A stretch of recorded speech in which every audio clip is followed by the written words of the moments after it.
Hey everybody, Sam Amico, Hoops Wire live on 330 to go. How you doing? Hope you're getting ready to enjoy the weekend. And for Cavaliers fans everywhere, I hope it's a big weekend for all. Cavs obviously in a 0-2 series hole against the Pacers. Now they've got 2 in Indiana. Can't focus on 2 in Indiana. You got to just win game 3, and all of a sudden we have a series again. And the pressure goes back onto the Pacers because then Sunday's game, which I believe is at 8:30 Sunday, a little bit later,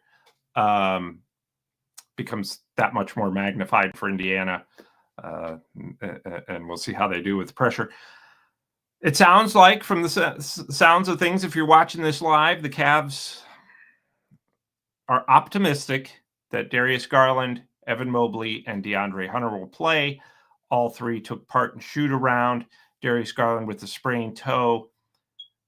I've heard that the Cavs have something that they're going to be putting on this toe, big toe, the most important big toe in Northeast Ohio basketball at the moment, to try to,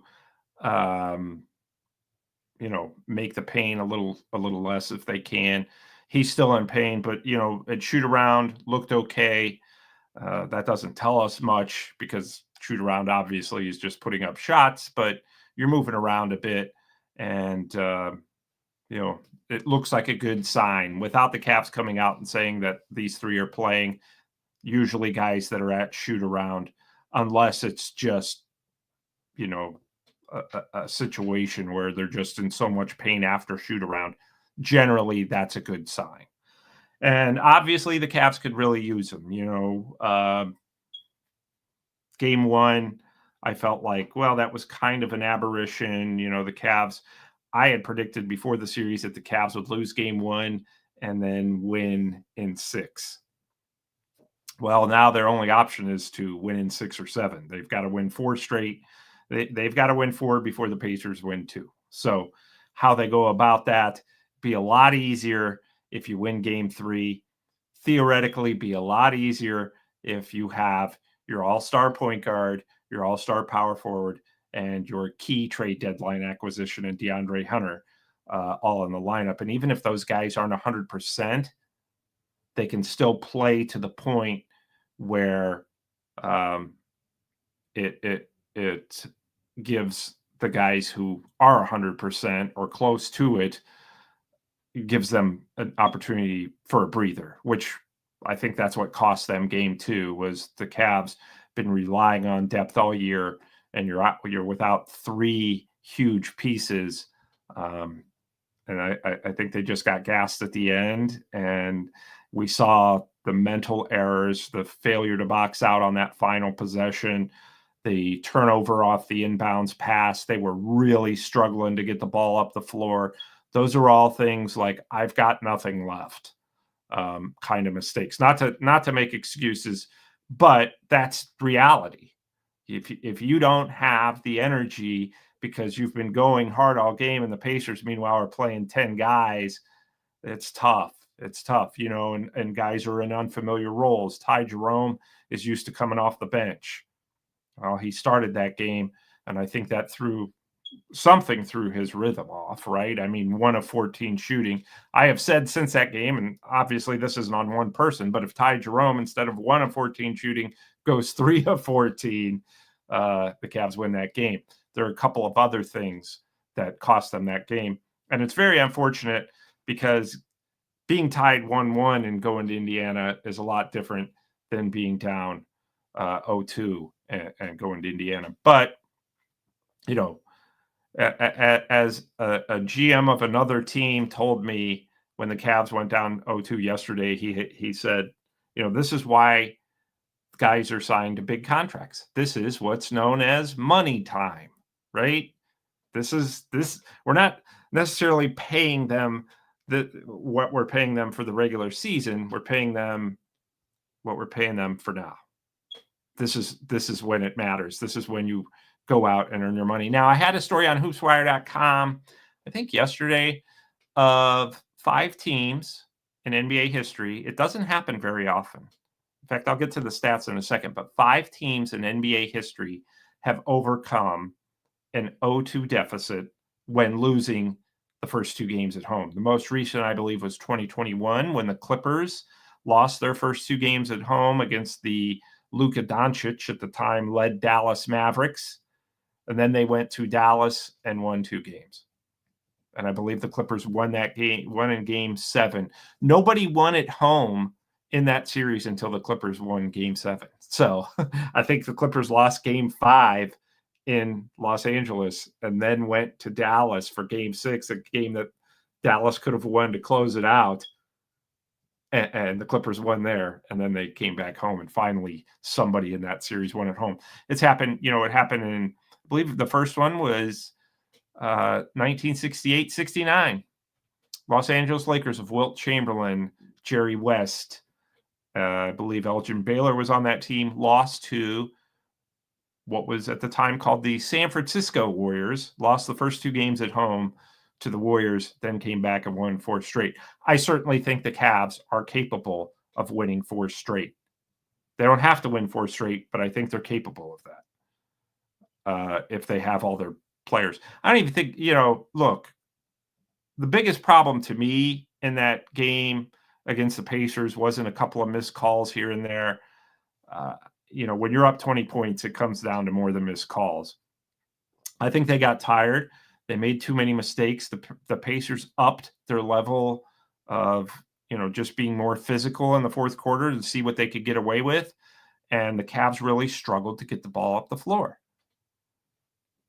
Now, it's a different story if you have your all-star point guard, right? Your all-star point guard, when healthy, Darius Garland. If there's one thing we know about Darius Garland is when he's dribbling the basketball, he gets to wherever he wants on the court, regardless of who's on him. Can he do that with a sprained big toe? I would think yes.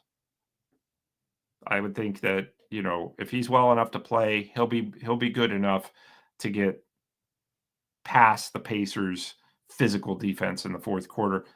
And the biggest thing, again, if you have Darius Garland out there and Evan Mobley out there when the starting lineups are announced, that's a huge boost in team morale. Even if these guys aren't 100%, that's a huge boost. DeAndre Hunter checking into the game off the bench. And not only that, but you're moving guys back to their proper roles, the roles that they've been playing all season. Sam Merrill was fantastic off the bench in game 2. 14 points, hitting 3-pointers. Max Strus was amazing in game 2. That's what they needed. Now, Ty Jerome would move back to a reserve role, which is where he's been good all year. I think that the starting against Indiana, he did an okay job, but the Pacers really have a lot of speed in that starting lineup. And as we've known all year, that's not necessarily Ty's strong point. But if Ty's coming in the game at the same time as, say, Pacers point guard TJ McConnell or their other reserves, it opens things up for Ty to contribute more offensively and really feel more comfortable shooting the basketball. So these are all good signs, right? Good health, or at least improved health enough that Darius Garland, who's missed 4 straight playoff games, assuming he's going to try to give it a go. It's very evident he's going to try to give it a go, because usually at shoot around, again, unless something goes really wrong between shoot around and tip off, guys are going to play. So, I think that's obviously, you've got to get game 3.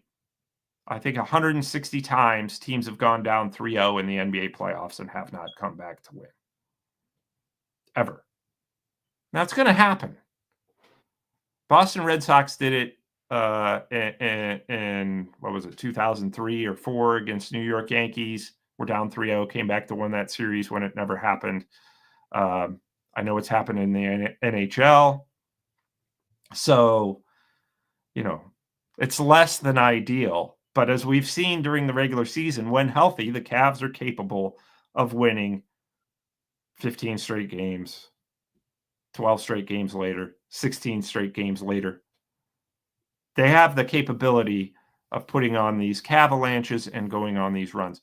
Game 3 is huge. The Pacers know this. The Pacers are a wildly talented team. They very much mirror the Cavs. I would say the Pacers are slightly more physical, not as talented, not as deep when everybody's healthy, but slightly more physical. And they play a very similar style to the Cavs, where their point guard, Tyrese Halliburton, is very unselfish, keeps the ball moving, but when it comes down to it and he needs to score, he'll get you baskets. I watched that Milwaukee series, the Pacers-Milwaukee series, most of it, and I thought, even totally healthy, the Cavs, this is a team that's going to challenge the Cavs every bit as much as the Celtics would have. Now, of course, the Celtics are down 0-2 as well after losing the first 2 games at home against the Knicks. And the difference is the Celtics have everybody healthy. Kristaps Porzingis has a mysterious illness. They can't figure out what it is, but he's been playing. The Celtics became the first team in NBA playoff history to blow back-to-back 20-point leads to lose games. So if you think Cavs fans are like, oh, imagine I've been reading what's coming out of the Boston media. We've been running it on the website, of course, since we try to cover the entire NBA, and it's not pretty. It's not pretty what they're saying in Boston. Now they go to New York for 2 games.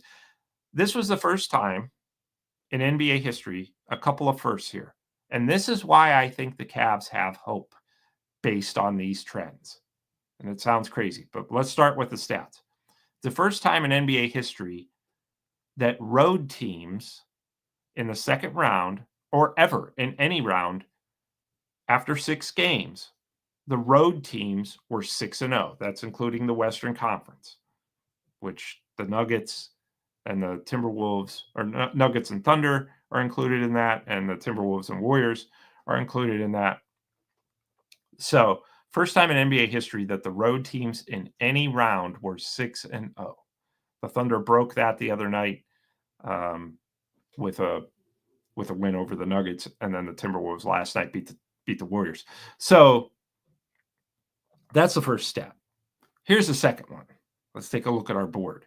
The second one is when the Cavs lost to the Pacers, it became the first time in NBA history that any team with 60-plus wins went down 0-2 in a series. This was the first time in NBA history that ever happened.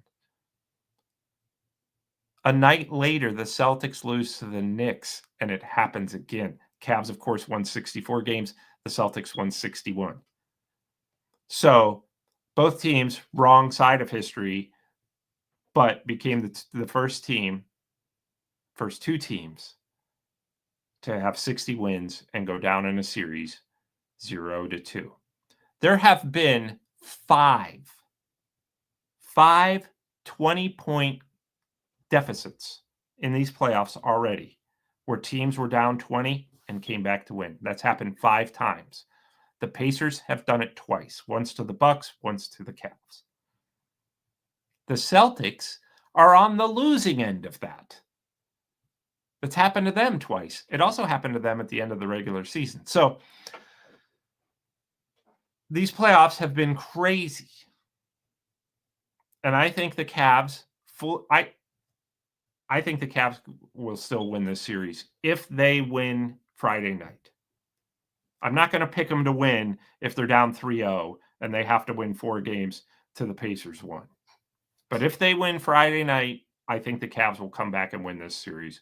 Probably, in my estimation, 7 games. It's either got to be 6 or 7. And that's right, Stephen. Bring it home 2-2 overall, and I would say this is over. I would say if the Cavs win Friday and lose Sunday, they still have an not an excellent chance, but a good chance. Because that would be a very hollow 3-1 lead for the Pacers, right? Because in that situation, let's say the Cavs, let's play out the best case scenario if the Cavs go down 3-1. Well, then they come home. They come home for game 5. They win that game, 3-2. All you need to do, the next game 6, would be, I'm sorry, it'd be game 5, but victory 2.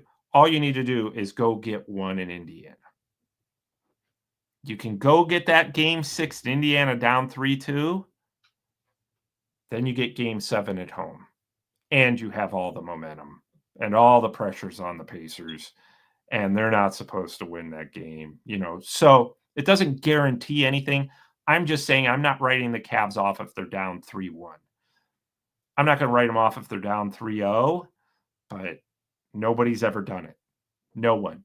The Celtics almost did it a couple years ago. Remember, they were down to the Heat 3-0 and then came back and tied the series, made it 3-3, and got game 7 at home in the Eastern Conference Finals and lost. So this is sports. Anything is possible. On Full Court Cleveland with Booby Gibson yesterday, we talked about some of the greatest, most memorable, our personal most memorable comebacks. And we didn't want to talk about the 3-1 Cavs finals because that's the obvious great comeback. But Booby Gibson was part of a team that was down 2-0. A Cavs team down 2-0 against the Pistons in 2007. And the Cavs won, came back. Now they were down 2-0 with both of the first 2 games in Detroit. So they came back home, won those 2 games, but then they went to Detroit for game 5 when I believe LeBron James scored like 23 straight points in the fourth quarter and overtime. And Booby Gibson hit 7 threes, 6 or 7 threes. And the Cavs won game 5 in Detroit. Now, for those of you who have been watching Hoops Wire live for some time, I said at the start of the playoffs, home court advantage doesn't mean a whole lot because you have to win playoff games on the road. I think the Celtics are going to win both in New York. You know why? Not because of the Celtics, because of the Knicks. That's just who the Knicks are. The Knicks are still the Knicks, and they're not going to change right now. So that's just what I think is going to happen. Could be wrong. I have most of you who are watching this show, you don't care who wins that series. You just want the Cavs to get out of this alive. And I know people have written them off. I know people are, have high hopes. I get both. I think if Mobley, Garland, and Hunter can even give 60 to 70% of who they are, absolutely, the Cavs could win 4 straight.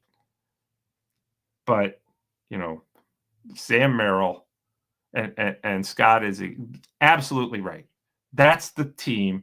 This is the team that I would have faith in because of their resiliency all year. Remember 25-3 against the Celtics, down 25-3? Came back and won that game on the road in Boston Garden. There have been other examples of that. These guys aren't down and out. Sam Merrill the other night, after game 2, this is a very emotional time. They just lost on a buzzer beater. And, Sam said, we can take what did we do to get the 20-point lead in this game? We kept doing it, which is they upped their defense around the 3-point line considerably. They ran a whole new defensive scheme for game 2 against the Pacers. So I think that's something they're going to try to clearly carry over to this game. I'm sure Pacers will try to make adjustments.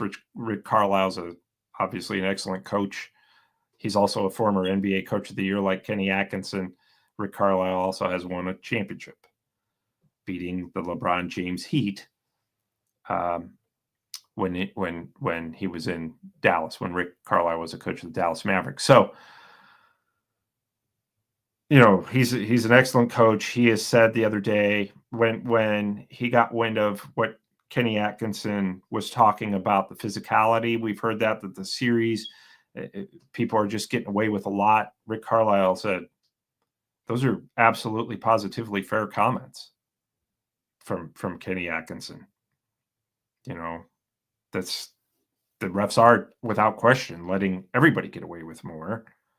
But and he said, the players are finding out what they can get away with. And Rick Carlisle said, all we want as coaches and players is consistency from the officials. We don't want it to change from game to game. Playoff basketball, obviously incredibly different than regular season basketball. I sat there, and this isn't even related to just the Cavs. I was watching a game the other night, and I don't remember who it was. And I've obviously been at the Cavs-Pacers games. But I was sitting there thinking, why is the league, and this is on the league, it's, the officials are just doing what they're told.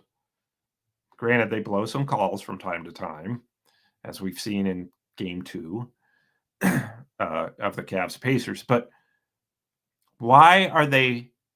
I just sat there watching this game thinking, it's a totally different game in the playoffs, which I don't like. I do like that it's allowed to be more physical and that the game slows down and that there's more strategy involved. I do like that. But here, the NBA, all regular season, freedom of movement for offensive players is such a huge thing. Not pushing or hand checking during the regular season is such a huge thing. Not closing out on shooters in an aggressive manner in which your foot is under the shooter when he lands, that's a flagrant in the regular season. And then in the playoffs, they just let all that go. I get it if you want to, if you're encouraging basketball to be a little more physical. This is the first time that I've ever seen it go so far opposite of the way it's played basketball, the game is played in the regular season from the playoffs. It's a totally different game. They've gone from free-flowing offense, and this isn't a complaint because, frankly, I think the Cavs would be up, at least it would be tied if Darius Garland was able to play, because their biggest issue has been getting into their sets in the half court. Darius Garland changes all that.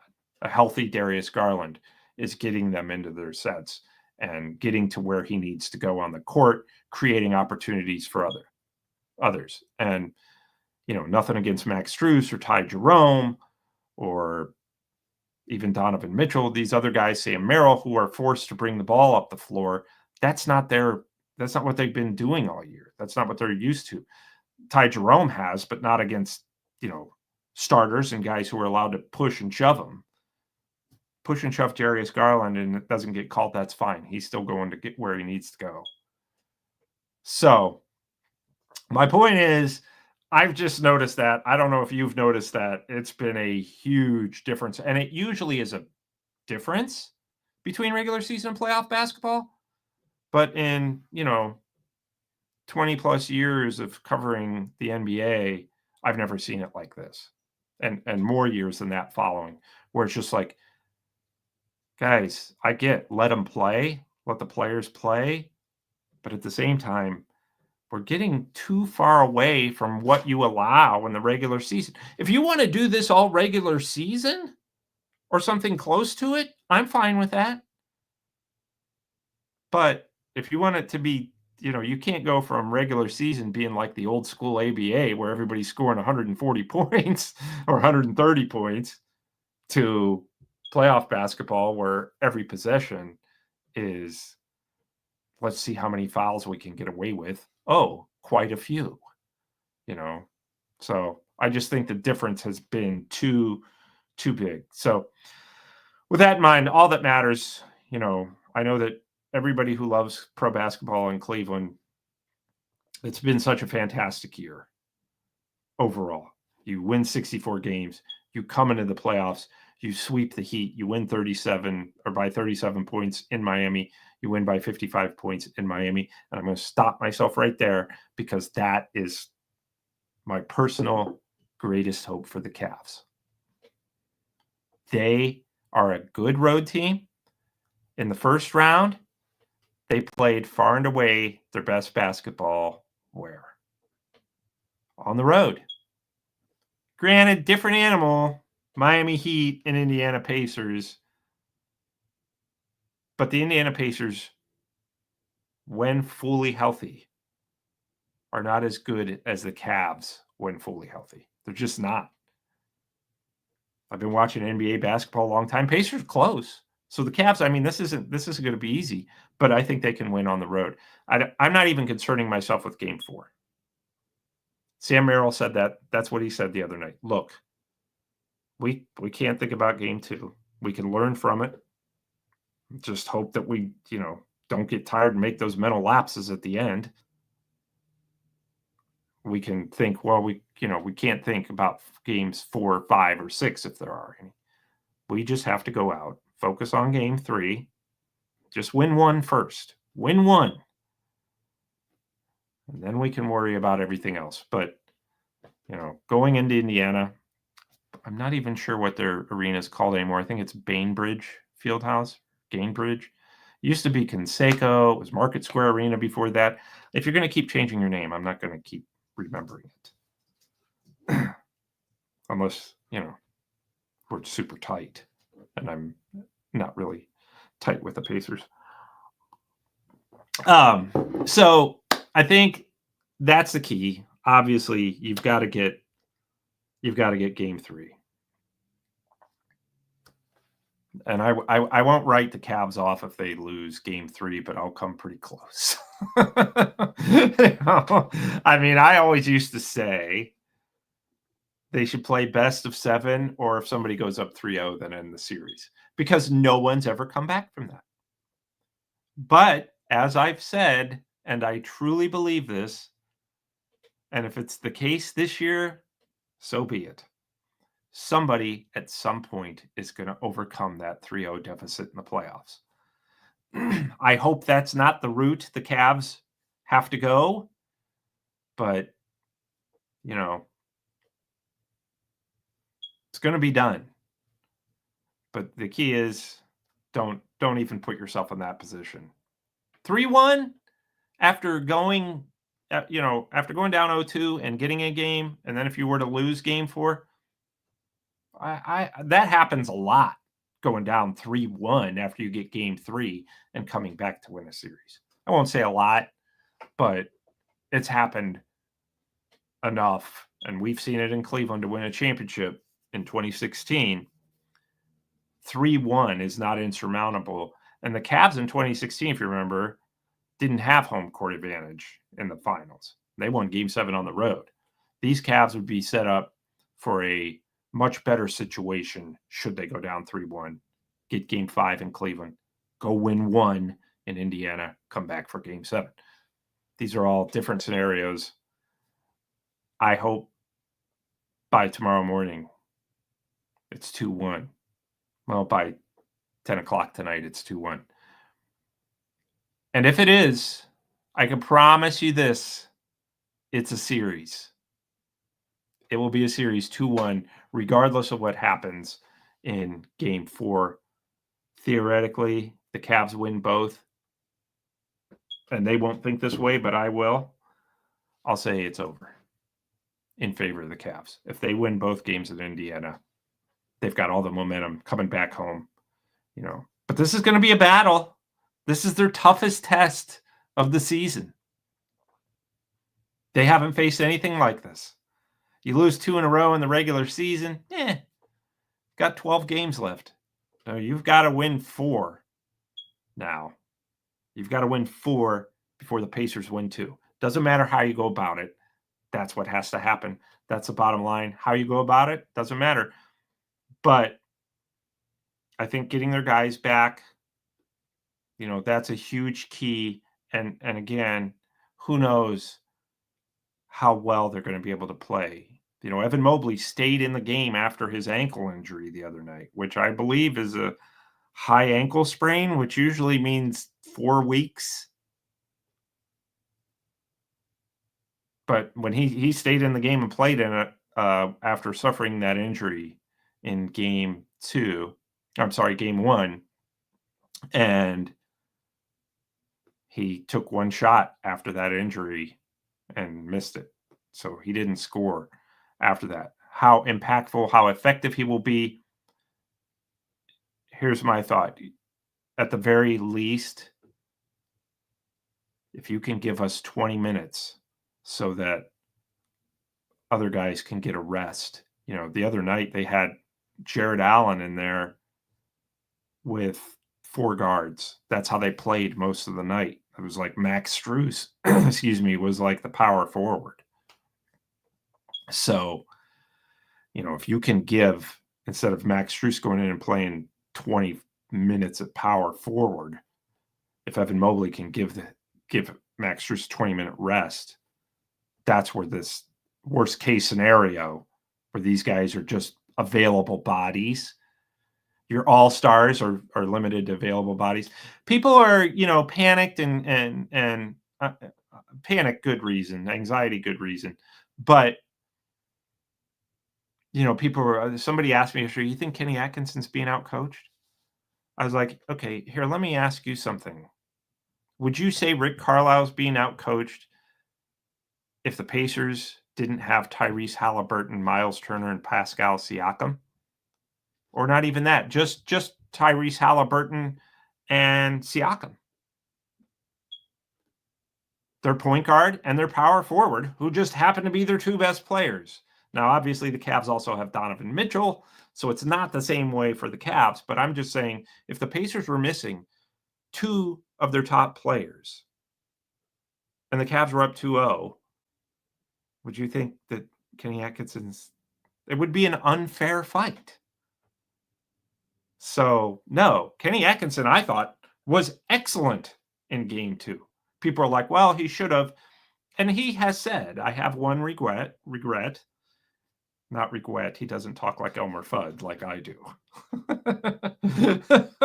But he said, if I have one regret, it's not playing maybe Craig Porter Jr. and Javonte Green more and giving those guys a rest. He said, because I think we were gassed at the end. And I thought Craig Porter Jr. did a nice job. I thought if Garland and Mobley and DeAndre Hunter weren't back tonight, we may see some Jalen Tyson. It's a physical player, the rookie physical guy who makes things happen. But, and I think that's a possibility still, even with those guys back. I don't think Kenny Atkinson's going to tighten up the rotation. I think he's going to widen it for these next 2 games. So, I can keep rambling on like Elmer Fudd here, and I do actually do a mean Daffy Duck, but I'm not going to do it here because sometimes my children watch and they'll be like, oh my gosh, because I give them reason enough to do that as is. But anyway, it doesn't really matter what I'm rambling on about here because you just got to go out, get Game 3, and then take it from there. As Scott said, and as I've written, if anybody's capable of doing it, it's an uphill climb. It's a steep uphill climb right now, but it's not insurmountable, not for this group when healthy, when relatively healthy, So